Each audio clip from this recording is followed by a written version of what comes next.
De este momento, todas las voces se unen en una sola señal. RCR presenta Conexión 750 con María Alejandra Trujillo.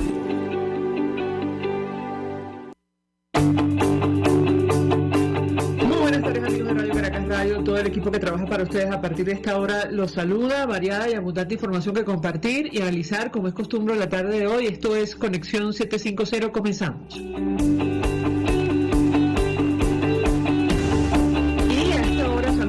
A nuestro invitado, el profesor Ronald Balsa, es decano de la Facultad de Ciencias Económicas y Sociales de la Universidad Católica Andrés Bello. Como siempre, gracias por atendernos. Muy buenas tardes.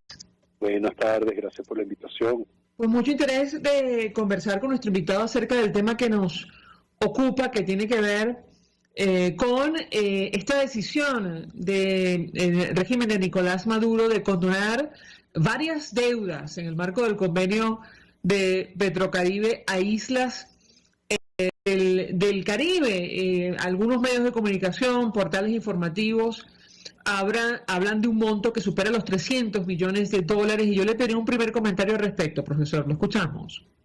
Bueno, el primero es que, como medidas que Nicolás Maduro ha tomado en los últimos años, aparece de improviso y sin suficiente información para tener visión de conjunto, ¿no? De las intenciones que están detrás de una medida como esta y de los efectos de impacto que pudiera tener.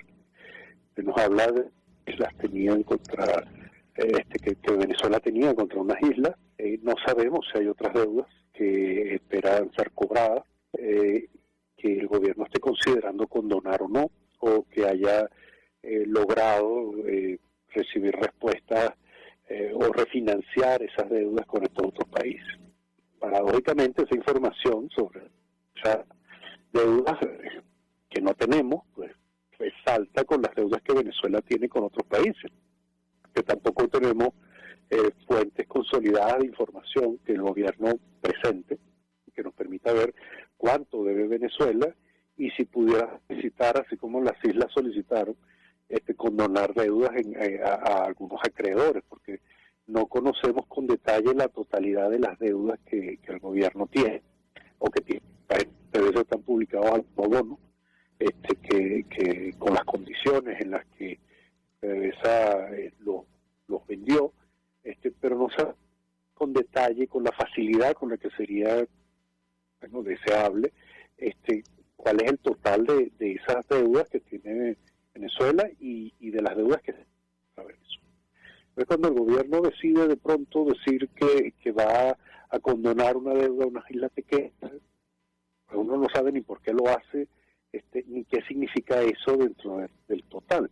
Bueno, hemos conversado en más de una oportunidad, no sabemos forma de cobrar esas deudas, refinanciándolo de alguna manera y obtener recursos para cosas que son tan importantes en nuestro país. No tenemos.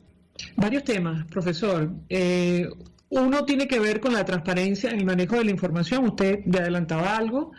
La noticia se conoce no porque el régimen de Nicolás Maduro diera cuenta de ello a los venezolanos, sino porque el primer ministro de San Vicente y las Granadinas, Ralph González, anunció el miércoles que le fue condonada la deuda de $70 millones que mantenía este territorio caribeño en el marco del acuerdo de Petrocaribe. Más tarde se conoció que aparentemente se había acordado lo mismo con otras islas como Antigua y Barbuda, Dominica, Granada y San Cristóbal. Y yo le pediría un comentario acerca de este tema porque ciertamente hasta el día de hoy no conocemos con claridad los montos a los que se refieren los medios y agencias de noticias. ¿Qué puede decirnos? Lo escuchamos. Sí, bueno, en primer lugar yo pienso que los representantes de las islas a las que se les condonaron la deuda hacen pública esa decisión de Nicolás Maduro porque el mismo gobierno de Venezuela no la presenta. Entonces, al decirlo el gobierno no negarlo, termina confirmando la noticia, y es como decir que en el futuro no podrá echarse para atrás y decir que no lo hizo, porque tuvo la oportunidad de negarlo y no lo hizo. O sea, por parte de estos gobiernos de las islas que están logrando un alivio en términos de los componentes, pues hacer público eso también es algo bueno al interior, ¿no? Para estos países que terminan reconociéndole a esos gobernantes una habilidad para lograr aliviar deudas, ¿no? Lo peor del caso es que nosotros no sabemos efectivamente en qué consistió esa negociación, porque condonar la deuda no sabemos a cambio de qué pudo haberse hecho, porque no hay ninguna transparencia sobre eso.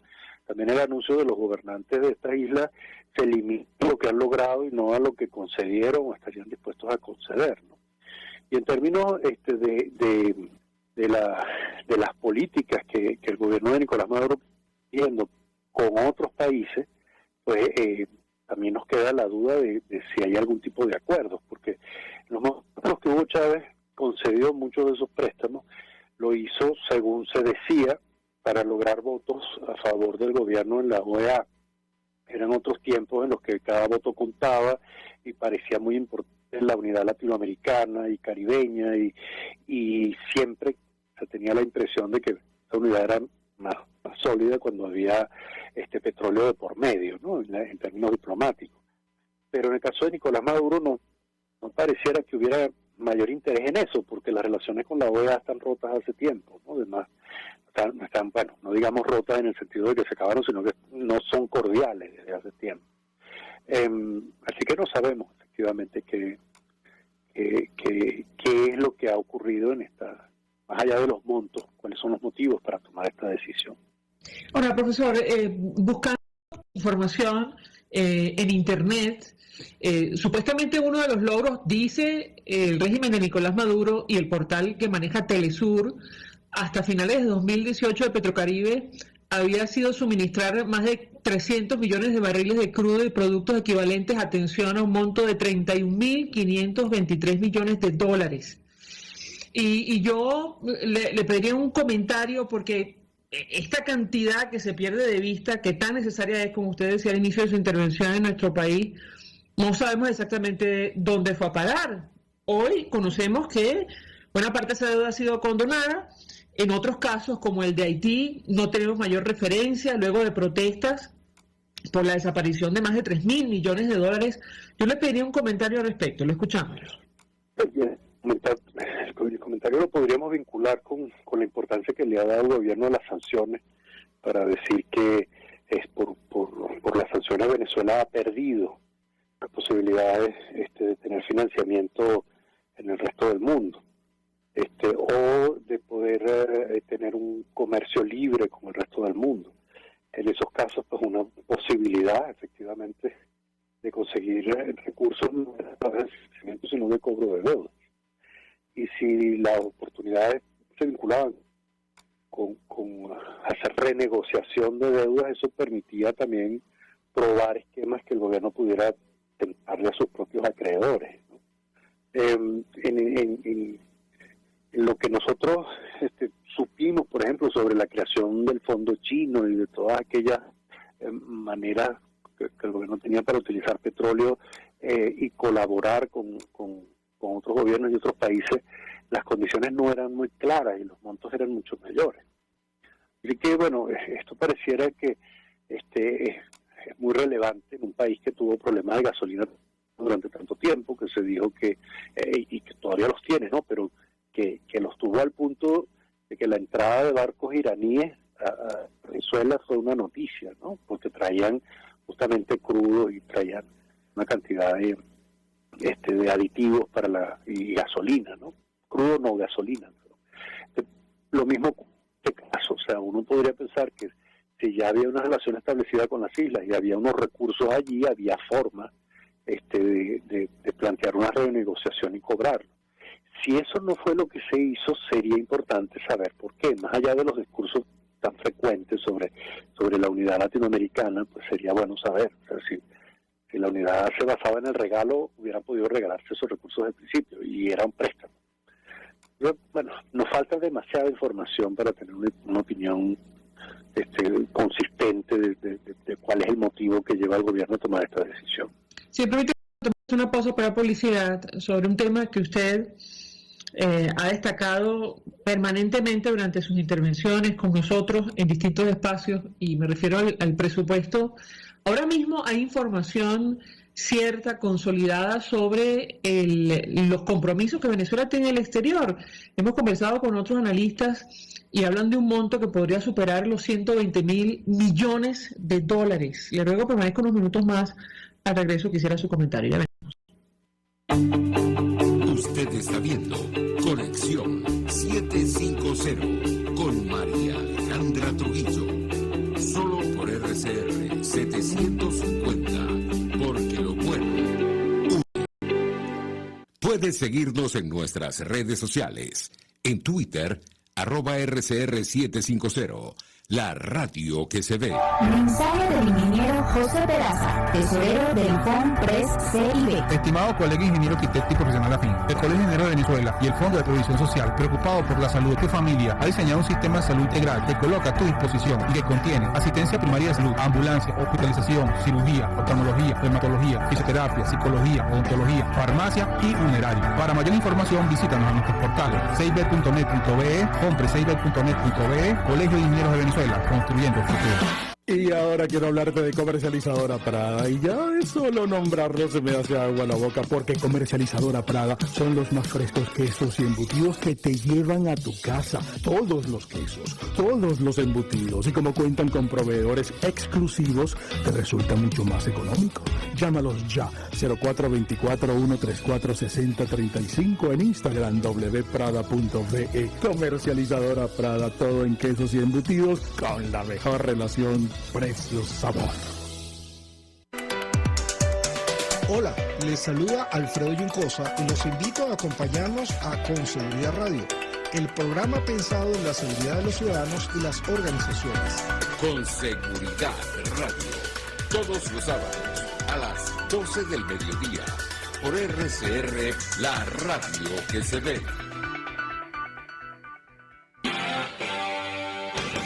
RCR 750 AM, porque lo bueno une.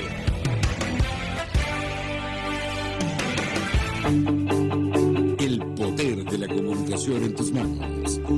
Conexión 750 con María Alejandra Trujillo. Solo por RCR 750, la radio que se ve. Continuamos, amigos, en Conexión 750, hablando en esta parte del programa acerca de esta información que tantas reacciones ha generado, sobre todo en redes sociales, que nos habla de la decisión del régimen de Nicolás Maduro de condonar la deuda de varios países del Caribe en el marco del convenio denominado Petrocaribe. San Vicente y las Granadinas confirmó que en su caso le habían perdonado una deuda por el orden de los 70 millones de dólares. Nos acompaña el profesor Ronald Balsa. Yo les traigo una inquietud que tiene que ver con el tema del presupuesto y también la transparencia en el manejo de la información.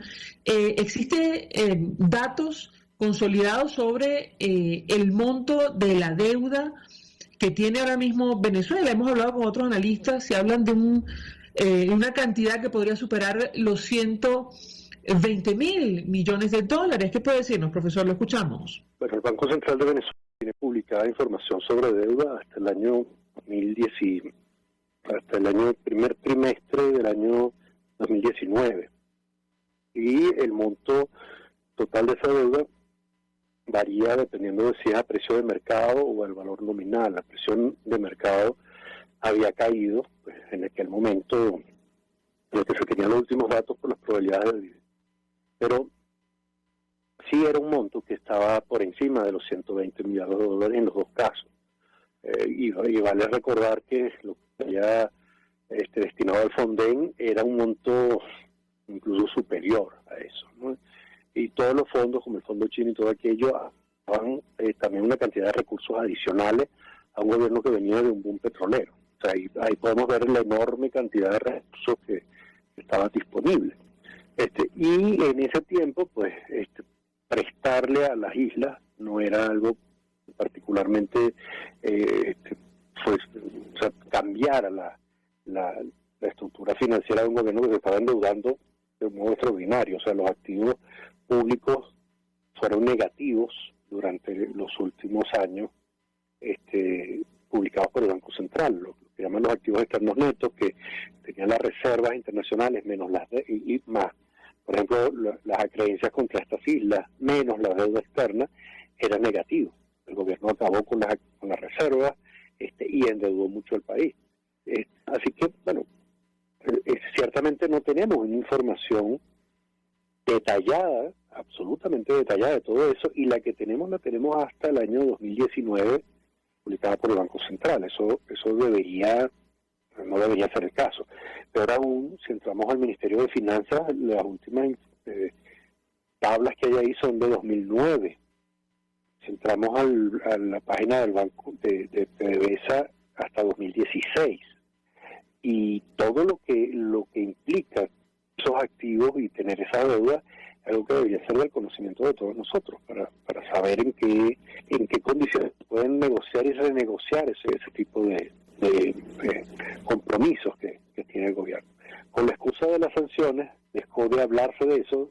Ya Venezuela estaba en default en varios compromisos que tenía, y es como si el tema hubiera caído en el silencio, ¿no? En el silencio relativo, porque cuando hay sanciones no se puede ni pagar, ni prestar, ni hacer nada. Pero el problema venía antes de las sanciones por la falta de recursos para cumplir con compromisos. Entonces, ver esta decisión es una decisión aislada en un contexto en el que hay tantas cosas que ver y de las que hablar, que no tener esa información pública es muy importante.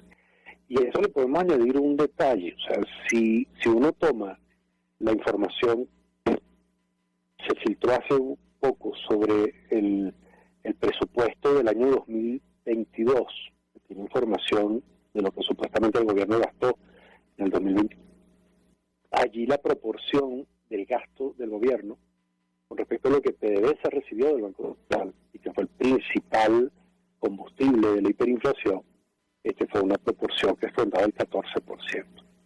Entonces, nosotros no sabemos en qué usar el gobierno los recursos. Cuando el gobierno dice que decide no cobrar, es lo mismo que cuando decide emitir una enorme cantidad de millones de bolívares y se los da a PDVSA y no sabemos en qué. Es lo mismo en el sentido de que no sabemos cómo usan los recursos públicos. Y luego cuando se nos dice que la hiperinflación es consecuencia de haber pagado bonos y salarios a los trabajadores, pues terminan quedando como los culpables de una hiperinflación que sirvió para financiar cosas que desconocemos. Bueno, lo cierto es, profesor, que con estos datos del Banco Central de Venezuela, con una deuda consolidada, que entiendo no incluye, digamos, los litigios en el exterior de más de 120 mil millones de dólares, parece evidente que no estamos en condiciones de condonar nosotros ningún compromiso o ninguna deuda, ¿correcto? Dependiendo de los compromisos que el gobierno espere adquirir o piense incumplir. Porque es verdad, tenemos no solamente esas deudas que son bonos que compraron, la mayor parte son bonos que compraron tenedores que están en distintas partes del mundo, porque no eran bonos, no era deuda de bancos, por ejemplo, de multilaterales, era fundamentalmente deuda de bonos, y a eso hay que sumarle no la deuda, porque no fue que el gobierno pidió prestado, el gobierno expropió, fue demandado y tiene que pagar indemnizaciones. Eso no es una deuda, pero también es un compromiso que el gobierno tiene que asumir si quiere volver a pedir prestado o si quiere recibir nuevos inversionistas a los que les importa la relación del gobierno con esos órganos de arbitraje, ¿no? Pero, o sea, efectivamente el problema fundamental es que no tenemos información sobre nada, la arbitrariedad es extrema, y posiblemente con lo que se le está condenando a las islas no se podía pagar nada. Lo llamativo es la arbitrariedad con la que se hace, sin explicar por qué, sin explicar qué consecuencias tiene. Posiblemente con esos recursos no se podían resolver problemas como los de la luz o el agua en Venezuela, pero con la transparencia sí, porque la transparencia es la que permite pedir prestado, la que permite refinanciar deuda, la que permite mejorar las relaciones bilaterales. Decisiones arbitrarias como esta, que terminan siendo una ventaja para el que le condona la deuda y así lo informa hasta donde le interesa, terminan siendo también una carga para nosotros.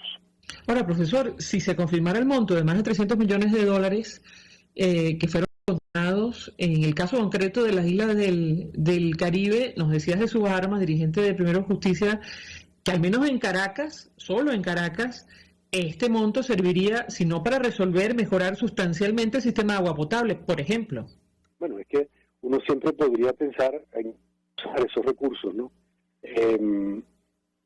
Una buena idea comparar lo que cuesta mejorar el problema del agua potable con esa cantidad de dinero. Pero yo siempre insisto en el presupuesto porque tenemos necesidades de agua en todo el país y hay recursos que van más allá de lo que estas islas le debían a Venezuela. Y no sabemos nada de esos recursos. O sea, en eso que se filtró de la ley del presupuesto del 2022, dicen que los recursos petroleros, el 60 y tantos % son recursos extraordinarios. Y al decir extraordinarios no se dice ni cuánto petróleo se vende, ni a qué precio se vende, ni en cuánto tiempo se vende. Así que nosotros no sabemos con qué contamos. Nosotros podríamos decir, el agua en Venezuela, en Caracas, se podría resolver con $300 millones, pero tenemos tantos problemas tan grandes, que contar con un presupuesto completo, donde incluso se puede justificar, yo diría, en el caso de Haití, se justificaba condonarle la deuda después del terremoto, por ejemplo, en el sentido de ayuda humanitaria, si uno quisiera utilizar ese término. Pero con estas islas no se sabe que haya habido ningún problema, más allá de que no hayan pagado. No, pero es que el problema de Haití, con Haití, profesor, y perdón que lo interrumpa, ¿sí? Es que ese dinero se entregó, nadie sabe dónde está, y eso provocó la ira de los haitianos que preguntaban, claro, bueno, ¿dónde está? En la práctica, según las denuncias en ese momento, en un grupo se llevó ese dinero y no se invirtió en absoluto en nada de lo que en teoría estaba establecido en el marco del convenio de Petrocaribe. En otras circunstancias, en un país democrático, bueno, las autoridades tendrían que rendir cuentas, ¿no cree usted? Por eso, el caso de Andorra, del que ya se habla tan poco, pues pone de ejemplo el hecho de que el dinero que no está en un sitio puede aparecer en otro, ¿no? Y que el destino de obras que se iban a construir o de apoyo a gobiernos de otros países, que después no terminan siendo ni construidas ni recibidas y aparecen en otra parte, ¿no? Es decir, el problema de la falta de información es que es muy fácil que los recursos desaparezcan sin uso. Y eso es una de las cosas que habría que tratar de atender y de resolver si verdaderamente se quiere atraer inversiones que sean transparentes para todos. Profesor Ronald Balsa, 1.000.000 de gracias por atendernos estos minutos. Gracias, decano de la Facultad de Ciencias Económicas y Sociales de la Universidad Católica Andrés Bello, expresando opinión y análisis acerca del tema que hemos debatido en esta parte del programa, que tiene que ver con estas deudas que, según las agencias de noticias, el régimen de Nicolás Maduro ha condonado a varias islas del Caribe, una de ellas San Vicente y Granadinas, que confirmaba que, bueno, le habían condonado obligaciones por el orden de los $70 millones en el marco del convenio denominado Petrocaribe. Nosotros vamos a la pausa y a regreso venimos con más. Estás en sintonía de Conexión 750 con María Alejandra Trujillo, solo por RCR 750, porque lo bueno une. Sintonícenos a través de Periscope, @RCR750, la radio que se ve. Mensaje del ingeniero José Peraza, tesorero del FONPRES CIB. Estimado colega ingeniero arquitecto y profesional afín, el Colegio de Ingenieros de Venezuela y el Fondo de Previsión Social, preocupado por la salud de tu familia, ha diseñado un sistema de salud integral que coloca a tu disposición y que contiene asistencia primaria de salud, ambulancia, hospitalización, cirugía, oftalmología, dermatología, fisioterapia, psicología, odontología, farmacia y funerario. Para mayor información, visítanos a nuestros portales cib.net.be, comprecib.net.be, Colegio de Ingenieros de Venezuela, construyendo futuro. En Global Therap seguimos comprometidos con tu rehabilitación física, te ayudamos a recuperarte de tu postoperatorio y en el alivio del dolor. Búscanos en el Centro Comercial Multiplaza Paraíso Nivel Empresarial 2 a través de Twitter e Instagram o llámanos al 0412-256-1104. Y no olvides lavarte las manos con agua y jabón y cumplir con el distanciamiento social. Global Therap y despídete del dolor. La Academia de Ciencias Físicas, Matemáticas y Naturales presenta El progreso tiene su ciencia.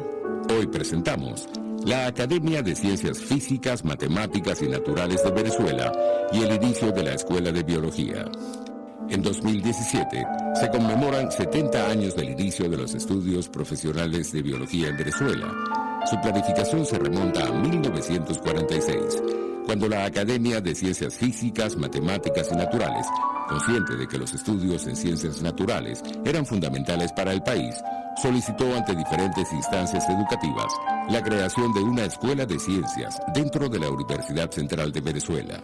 Las gestiones fueron motorizadas por el médico y botánico Tobías Láser, secretario interino de la Academia para el momento, quien logró que ese mismo año se abriera un pequeño departamento de ciencias naturales en la recién fundada Facultad de Filosofía y Letras, actualmente Facultad de Humanidades y Educación.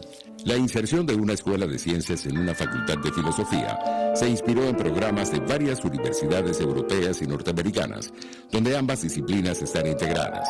No obstante, a los pocos meses, esta adscripción se consideró inviable y el pequeño departamento pionero fue entonces acogido por la Facultad de Ciencias Físicas y Matemáticas, actualmente la Facultad de Ingeniería, pasando en 1947 a constituir la anhelada Escuela de Ciencias, luego conocida como Escuela de Biología. Transcurrirá algo más de una década antes de que la Escuela de Biología, junto con la Escuela de Química y la Escuela de Física y Matemáticas, se consoliden en la Facultad de Ciencias de la Universidad Central de Venezuela que hoy conocemos, pionera en los estudios en ciencias básicas en Venezuela. El progreso tiene su ciencia. La Academia de Ciencias Físicas, Matemáticas y Naturales presentó El progreso tiene su ciencia. RCR 750 AM. Porque lo bueno une.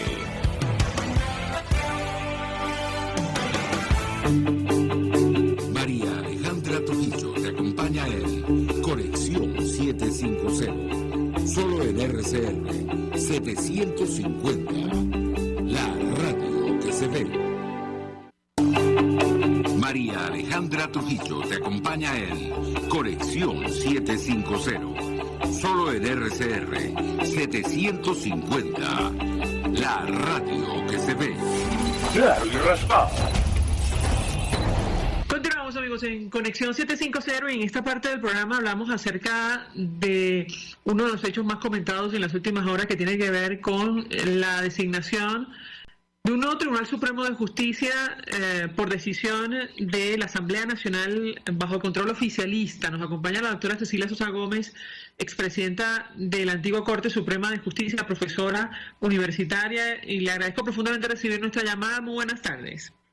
¿Cómo estás? Un placer, María Alejandra, saludarte, todos los oyentes. Bueno, estaba oyendo que comentabas que ha sido una noticia muy importante. La verdad es que yo creo que ha sido una noticia muy decepcionante. Creo que aquí es un teatro que aparenta que cambia, pero en realidad los nombres de los actores siguen siendo los mismos. Yo creo ciertamente que no dieron realmente la imagen que en principio querían darle al fiscal ante la Corte Penal Internacional, del refrescamiento judicial del país, y por el contrario creo que dieron una imagen de absoluta corrupción política. Yo llamo corrupción política el hecho de que los diputados no solamente tengan, digamos, secuestrado la estructura que elige a los aspirantes a magistrados, sino que verdaderamente eso fue ante una repartición de cargos de magistrados entre diferentes partidos políticos. Y claro, como se siente el poder del PSV, pues 12 de los 20 están en el PSV venezolano. Entonces, es el dominio absoluto del tribunal, aparentando que está dando un cambio o un giro importante para el tema de la complementariedad que le tratas de demostrar al fiscal de la Corte Penal Internacional, ¿no? Recordemos que el memorándum de entendimiento dice, el que está firmado entre Maduro y el fiscal, que van a garantizar la adopción de medidas a nivel nacional para el fortalecimiento de la justicia con la cooperación internacional. Y la verdad es que está, vamos a llamarlo así, este escenario que vimos ayer, pues es una situación inaceptable. Yo creo que es inaceptable para todos los venezolanos, y yo incluyo en ellos inclusive a los que participan del PSV, porque no es un tribunal que nos va a asegurar justicia, sino va a asegurar que la voluntad política prevalezca en cualquiera de sus decisiones. Entonces, realmente me parece que no es la noticia más importante, salvo que la viéramos con esa óptica, ¿no? Justo quería preguntarle, porque la mayoría de las reacciones iban en esa dirección, sobre el memorándum de entendimiento con la Fiscalía de la Corte Penal Internacional, y lo cierto es que la falta de independencia del Poder Judicial quedó evidenciada en el último informe de la Misión de Determinación de Hechos de Naciones Unidas acerca de este tema. Yo le pediría un comentario. La Constitución que está supuestamente vigente en nuestro país es absolutamente clara. De hecho, en el caso de algunos magistrados, van a repetir en su cargo, a pesar de lo que establece la Carta Magna vigente. ¿Qué puede decirnos? Es decir, ¿qué impacto puede tener, tomando en consideración que está reflejado en el informe de Naciones Unidas, pero además seguramente esto está bajo conocimiento del fiscal Karim Khan? La escuchamos. Mira, ayer precisamente en la mañana tuvimos en la academia un foro dedicado a la reforma, esta última que se realizó, de un número relativamente pequeño de artículos, pero cada vez más violatorios de la Constitución, que invito a todos los que nos están oyendo que lo pueden seguir por YouTube, simplemente buscando Universitas y la Academia de Ciencias Políticas y Sociales. Pero sí te puedo, insistir que es en base a esa reforma que todo esto ha sucedido. En primer lugar, tener en cuenta que la propia comisión, el propio comité de postulaciones, es un organismo eminentemente político con predominio de diputados en su interior.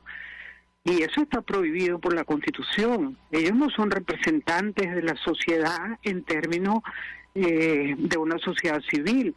Ellos son representantes políticos en el órgano político por excelencia de un país, como es la Asamblea Nacional o el Congreso, o como lo quieras llamar, Parlamento. Entonces ya ahí empieza todo este proceso de contaminación política en las propuestas de selección de la primera lista. Y en segundo lugar, fue todo muy opaco, no hubo transparencia, no se supo cómo se resolvieron las impugnaciones que se dieron, no se supo absolutamente nada, sino, ellos enviaron esa lista al Consejo Moral Republicano, que creo que en pocos días, eso inclusive lo conversamos hace un tiempo, resolvió quiénes eran los que se debían mantener en la lista. No sabemos si lo cambiaron, si no lo cambiaron, porque también fue totalmente, no fue informado. Aquí no participó nadie, todo era un misterio absoluto, hasta que llegó nuevamente al tribunal, a la asamblea, en la cual pasó todas las sesiones que puede pasar, porque si no elegían ayer, elegían por la mitad de los votos, que era la cuarta sesión.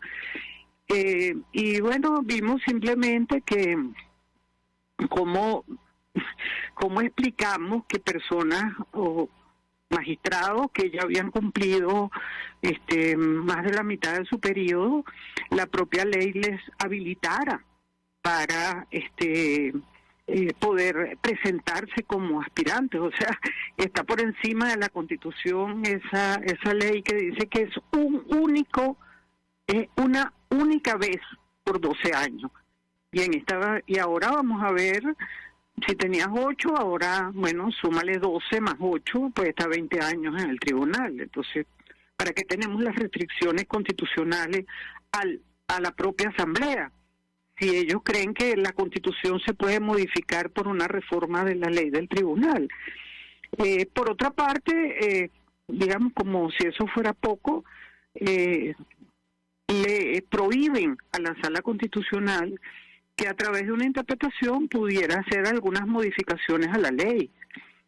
El hecho de que lo hayan hecho hasta ahora mal no quiere decir que se le suprima esa potestad a la Sala Constitucional.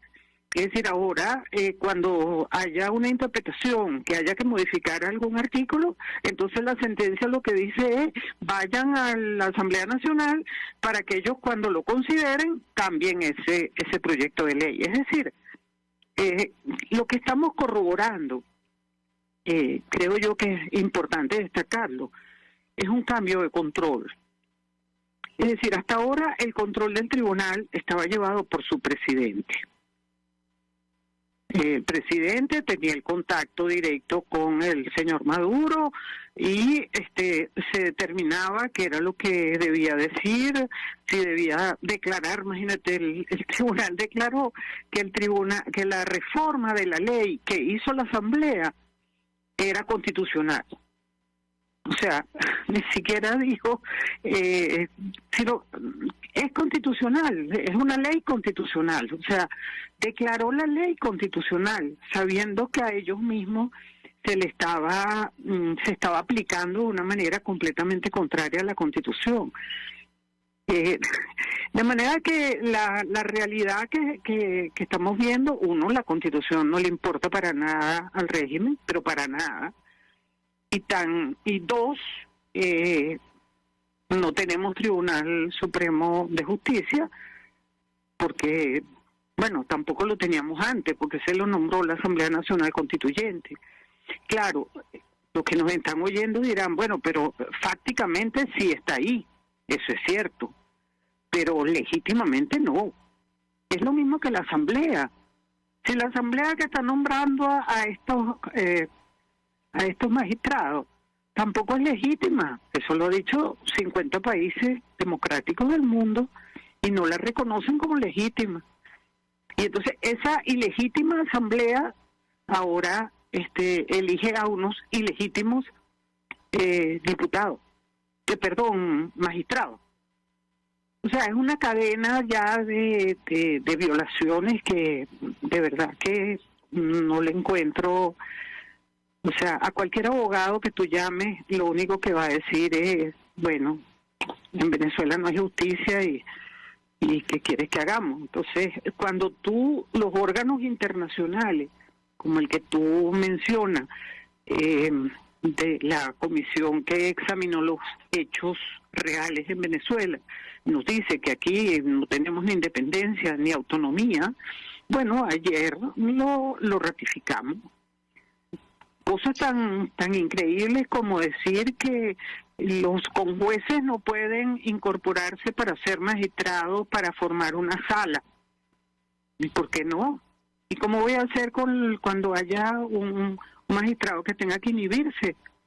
¿O cómo voy a hacer yo para, por ejemplo, generar una sala especial con un conjuez que, por ejemplo, desarrolle todo lo que son las sentencias en materia tributaria? O sea, es que yo creo que hay un desconocimiento demasiado grande de lo que es el tema judicial y una preponderancia de cómo controlo con seguridad. Porque imagínate el temor que debe tener en este momento la propia Asamblea. ¿Cómo le debe temblar el pulso si esta selección de magistrados, por mucho que tengan 12, no la controlan de la misma manera que tenían el anterior? ¿O era que el anterior ya no lo estaban controlando suficiente y entonces hubo necesidad de cambiarlo, porque esto es puramente político. Aquí no tiene nada que ver lo jurídico. No sé, yo comentaba... Tenemos que hacer una pausa para publicidad. Me quedo con esta idea que comparte con nosotros. Se trata de una decisión política, lo cual parece absolutamente evidente, no solo por los nombres de quienes repiten, sino incluso algunos nuevos que en su momento militaron abiertamente en el PSUV.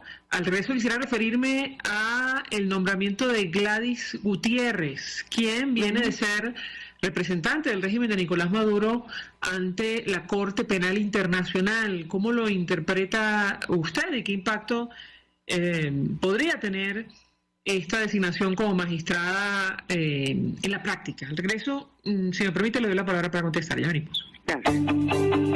Escuchamos Conexión 750, solo por RCR 750, la radio que se ve. Puedes seguirnos en nuestras redes sociales.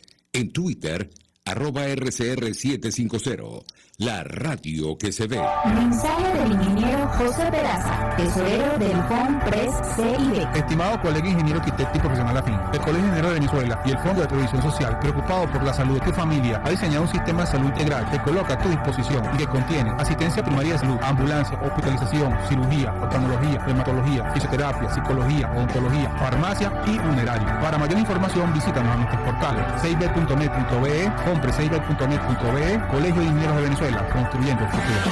El que sabe de sabor sabe de saber que Del Corso es la clásica pastelería italiana de Caracas. Qué ricos sus dulces típicos tradicionales, como los auténticos cannoli, la sfogliatella o la cola de langosta, no tienen comparación.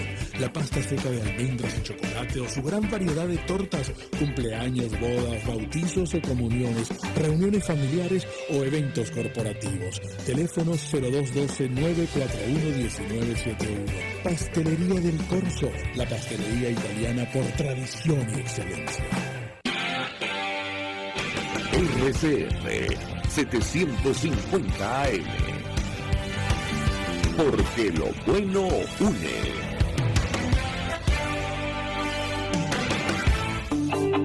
El poder de la comunicación en tus manos.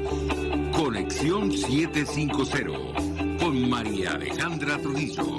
Solo por RCR 750, la radio que se ve.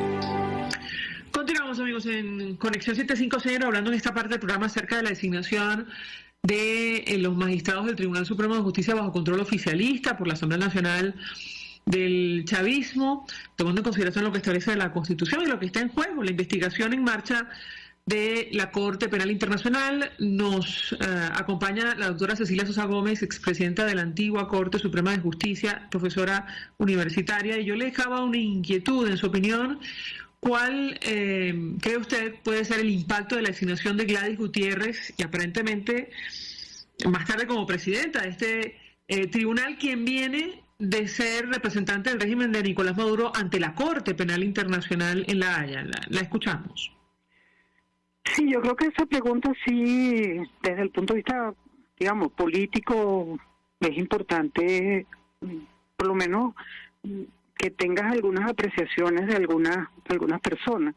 En cuanto a mí, me parece que Gladys Rodríguez, sustituyendo al antiguo presidente, es una cara que ya la conocemos, ya ella fue presidenta. No va a tener la hegemonía presencial que tenía el antiguo. Es una cara de mujer, es una cara que ya conoce, o eso es lo que piensan los que están en la asamblea, que ya conoce el fiscal Khan, con el cual podríamos decir que ella debe haber tenido gran influencia para sus dos visitas a Venezuela. De manera que esa presidencia genera una cierta cercanía, vamos a llamarlo así, con el fiscal Khan. Ahora, yo no tengo claro, y simplemente lo dejo en el aire porque todo es tan oscuro que no tenemos información.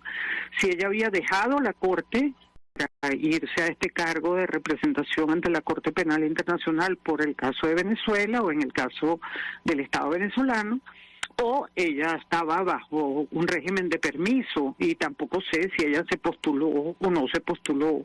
La verdad es que pensé que para el régimen era mucho más útil en el cargo que estaba anteriormente. Pero dentro de la idea de que todo el sistema judicial va a cambiar y la imagen de Gladys Gutiérrez es una imagen conocida, puede haber influido en su designación como presidente, y también es una persona muy cercana a, digamos, el círculo de Maduro. Yo creo que más cercana que el círculo de Jorge Rodríguez. Pero no hay duda que el cambio es un cambio absolutamente de naturaleza política. No estoy tan segura que tenga la mano tan fuerte como la tenía el anterior presidente. Al fin y al cabo, quieren un refrescamiento de imagen, pero veamos a ver cómo se acopla esa nueva, por mucho que estén repitiendo, cómo se van a acoplar ahora en sus nuevas funciones. El solo hecho de pasar de 5 a 3 y de 7 a 5, vamos a ver qué tipo de producción en términos de decisiones van a ser eficientes, porque observamos que el tribunal en sus últimos meses fue absolutamente casi, o sea, de milagro sentenciaba algunos casos, pero numéricamente estaban verdaderamente, no tenía nada que ver con lo que fue el Tribunal Supremo el año antes pasado. Se dedicaron fundamentalmente a temas políticos, y si se trataba de temas individuales, pues hay mucho comentario que está vinculado a temas económicos por parte de miembros de esa sala. Entonces, le toca bastante duro a esta persona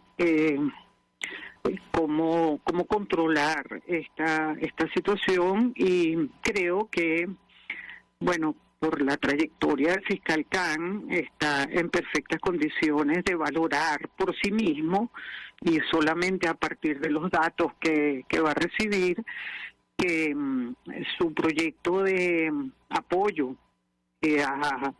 técnicamente para fortalecer el sistema de justicia y, digamos, tranquilizar al régimen en el sentido del plan que percibo yo tiene el fiscal, que es decirle, bueno, si usted dice que usted puede controlar su poder judicial y usted puede juzgar a todos los que hayan cometido inclusive delitos de lesa humanidad, aun cuando nosotros no hemos desarrollado el tema del estatuto, bueno, demuéstremelo. Y creo que el acto de ayer, pues, es un primer acto que tumba esa estrategia de que la complementariedad se puede dar, y de alguna manera traiciona la postura un poco hipócrita que nos ha vendido el propio Maduro. Y el fiscal general de la República de aquí, el que tiene la función de fiscal, nos dijo que aquí no necesitábamos a nadie que nos ayudara a llevar a los tribunales a quien hubieran cometido delitos. Y vemos que, bueno, aquí lo único que se pide es justicia, y el gran olvido del día de ayer, y yo creo que esto hay que restregárselo a esta Asamblea Nacional irrita, son las víctimas. Porque las víctimas tienen que estar sumamente decepcionadas de un giro que inclusive, como te decía, siendo pro régimen, saben que este es un tribunal que no va a responder sino a líneas de naturaleza política y jamás a líneas de naturaleza de justicia. Finalmente, tengo que preguntarle, ¿es difícil pronosticar lo que va a ocurrir en esta audiencia que entiendo celebrar en la sala de cuestiones preliminares luego de la decisión del fiscal Karim Khan de continuar su investigación por presuntos delitos de lesa humanidad y esta notificación pidiendo o solicitando, mejor dicho, lo antes posible la autorización para reanudar este procedimiento? ¿Cree usted que esta designación, a la luz de la evidencia, lo que hemos comentado estos minutos, puede ser un argumento que se presente en la sala de asuntos de cuestiones preliminares para justificar la decisión del fiscal Khan sobre Venezuela? La escuchamos. Bueno, yo creo que sí, yo creo que hay que recabar todas estas situaciones, documentos, la falta de transparencia, la integración, las violaciones constitucionales flagrantes, que claro, directamente no está el fiscal Khan para valorar si esas violaciones constitucionales son o no son, pero sí está para valorar que el compromiso de Maduro de mostrar ese giro, ese cambio, pues empezó mal, empezó con el PSUV en el Tribunal Supremo y en consecuencia pues no creo que pueda diluirse esa postura, digamos, política que ha tenido el régimen. Esa renovación absoluta de un tribunal con búsqueda a transparencia, con búsqueda a capacidad, con búsqueda a tomar el control, vamos a llamarlo así, del sistema de justicia, cuando vemos que resulta que ahora hasta, ¿sabes lo que es que hasta lo que tenga que ver con la formación de los jueces lo nombra la Asamblea Nacional? Una cosa absolutamente contraria a la Constitución. Que sea el inspector de tribunales el que lo nombre la Asamblea Nacional, lo nombró ayer. O sea, lo que es la inspección de tribunales, que es el control del sistema, lo tiene la Asamblea Nacional eligiendo su director. Son casi cargos, mira, los cargos de magistrado y estos dos cargos pasaron a ser así como cargos de libre nombramiento y remoción. Cuando yo quiera cambio la ley y los vuelvo a inscribir. El que no me guste, lo cambio. O le pido un informe, que se presente a la Asamblea Nacional a rendir informe de lo que hizo aquí o allá. O sea, es un órgano dependiente de la Asamblea Nacional. Antes tenía como el desdibujamiento de que pertenecía a que le daban instrucciones desde Miraflores. Pero era una cosa genérica, que era muy difícil que tú pudieras, sí, pero compruébemelo. Ahora no, ahora simplemente vas a la ley que aprobaron y ahí está clarito quién controla a quién. Entonces, de verdad, yo creo muy importante en ese acto. Es posible que el régimen considere que lo ha hecho perfecto y haga uso de sus alegatos en ese sentido, pero no creo que no sea muy necesario decir que este no es un régimen que esté en condiciones de juzgar los delitos tan graves de violación de derechos humanos como particularmente los de lesa humanidad que se han cometido. De manera que yo creo que ese es un expediente que seguirá su curso, seguirá la investigación, seguirá creciendo, más víctimas serán reportadas en ese expediente y bueno, tomará su tiempo, pero yo creo que hay que darle la oportunidad al fiscal Khan de que ponga los puntos sobre las IES en el caso venezolano. Doctora Cecilia Sosa Gómez, 1.000.000 de gracias por atendernos, acompañarnos estos minutos, expresidenta de la antigua Corte Suprema de Justicia, profesora universitaria, bueno, expresando opinión y análisis acerca del tema que debatimos en esta parte del programa, que tiene que ver con la designación de este nuevo Tribunal Supremo de Justicia bajo control oficialista. Gracias. Nosotros nos despedimos y lo hacemos a nombre de Jaime Estares y la Dirección General de la Estación, en la gerencia de producción Willy Chacaña, en la producción Jay Pacheco, los controles Víctor Mejías, quien tuve el placer de acompañarles, María Alejandra Rupillo.